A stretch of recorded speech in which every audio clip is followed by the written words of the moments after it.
इस क्वेश्चन में हमको इसको करना है फैक्टराइज।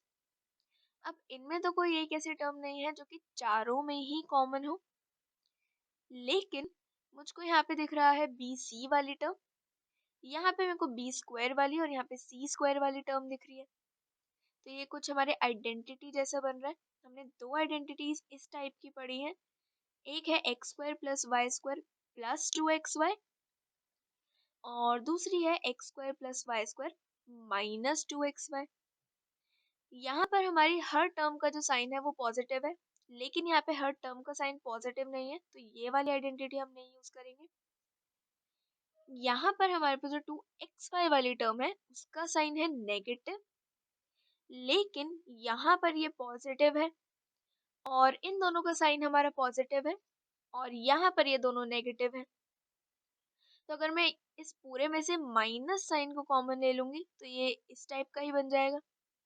तो यहाँ से माइनस साइन को कॉमन लेते हैं तो ये हो जाएगा इसके इक्वल। अब यहाँ पर है 4b²। 4 को हम लिख सकते हैं 2 into two into b square. 2 into two यानी कि 2 का स्क्वायर। यहाँ पे इन दोनों का ही टर्म स्क्वायर हो रहा है तो इसको हम लिख सकते हैं 2b का होल स्क्वायर। सिमिलरली यहाँ पर है 49c²। 49 यानी कि 7 इंटू 7। 7 इंटू 7 यानी कि 7 का स्क्वायर। अगेन दोनों का ही स्क्वायर हो रहा है तो इसको लिख सकते हैं 7c का होल स्क्वायर।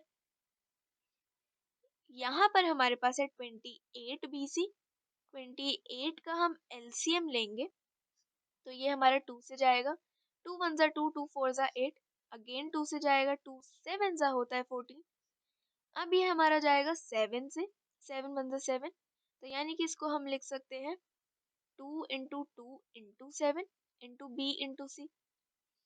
अब क्योंकि यहाँ पे हमारा 2 भी एक साथ है, 2 तो 2 और b को एक साथ लिख लेते हैं और 7c एक साथ है तो 7 और c को एक साथ लिख लेते हैं। तो ये हो जाएगा 2 into to be into 7c, यानी कि ये इक्वेशन हमारी बन जाएगी इसके इक्वल। अब यहाँ पर हम इसको इस इक्वेशन के साथ कंपेयर करेंगे तो ये इक्वेशन हमारी होती है, ये आइडेंटिटी हमारी होती है x माइनस वाई के होल स्क्वायर की। यहाँ से x हमारा आएगा 2b और y आएगा 7c। ये दोनों वैल्यूज हम यहाँ पर पुट कर देंगे तो ये हो जाएगा इसके इक्वल। अब यहाँ पे हमारे पास दो टर्म्स हैं। पहली टर्म है 25a²। 25 यानी कि 5 इंटू 5। 5 इंटू 5 यानी कि 5 का स्क्वायर। अब यहाँ पे अगेन इन दोनों का स्क्वायर हो रहा है तो इसको 5a का होल स्क्वायर लिख सकते हैं।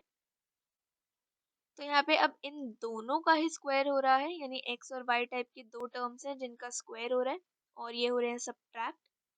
तो अब हम यहाँ पे x square minus y square वाली आइडेंटिटी का यूज कर सकते हैं, जो कि होती है x plus y into x minus y के इक्वल।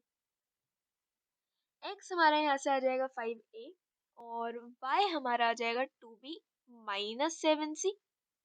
ये दोनों वैल्यूज हम यहाँ पर पुट कर देंगे तो ये हो जाएगा इसके इक्वल। ये वाला ब्रैकेट ओपन करते हैं तो ये आएगा 5a plus 2b minus 7c और यहाँ से आएगा 5a। अब क्योंकि ब्रैकेट के बाहर माइनस साइन लगा हुआ है तो इन दोनों के साइन हो जाएंगे चेंज। यहाँ पर 2b का साइन प्लस है तो ये हो जाएगा माइनस 2b और 7c के आगे साइन माइनस का लगा हुआ है तो ये हो जाएगा प्लस 7c, यानी कि इसका आंसर हमारा आ जाएगा इसके इक्वल।